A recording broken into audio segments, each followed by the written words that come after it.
சில பேர் சொல்லுவாங்க, நாங்க கல்யாணம் பண்ணி அந்த பையனை நான் லவ் பண்றேன், அவன் கல்யாணம் பண்ணி எப்படியாவது ஆண்டவருக்குள்ள கொண்டுட்டு வந்துருவேன்.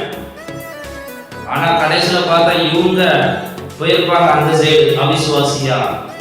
நாம எப்படியாவது கொண்டுட்டு வந்துருவோம். உன்னால் ரட்சிக்க வைக்க முடியுமா?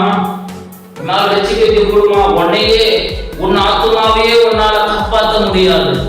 உன் ஆத்மாவுக்கே உன்னால கேரண்டி கொடுக்க முடியாது.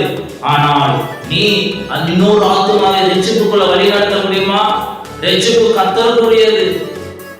அதனால் வாலிப பிள்ளைகளே, பிசாசு எவனை விழுங்கலாம் என்று சொல்லி கட்சிக்கிற சிங்கத்தை போல வலையை விரித்துக் கொண்டு, காதல் என்னும் வலையை விரித்துக் கொண்டு அவிசுவாசிகளோடு இணைக்கப்பட்டு பிணைக்கப்பட்டு அழித்து விடலாம் என்று சொல்லி, நரகத்தில் சேர்த்து விடலாம் என்று சொல்லி அழிந்து கொண்டு இருக்கிறது.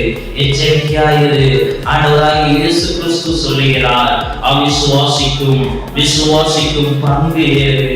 விசுவாசியே அவிசுவாசிகளோடு பிணைக்கப்படாது இருப்பாயாக. தேவையில்லாத கிரியில் நிமித்தம் பிணைக்கப்படாது இருப்பாயாக. மாமா பையன் மாமா பொண்ணு உறவு ஊற்றும் ஐயோ குடும்பம் பிரிஞ்சிடும் என்று சொல்லி வரலாம். பணம் என்ற ஒரு காரியத்தை வைத்துக் கொண்டு வரலாம். ஆனால் ஆண்டவர் சொல்கிறார், அவிசுவாசிகளோடு பிணைக்கப்படாதிருப்பாயாக. உன் ஆத்துமாக்கு நீதான் உத்தரவாதி.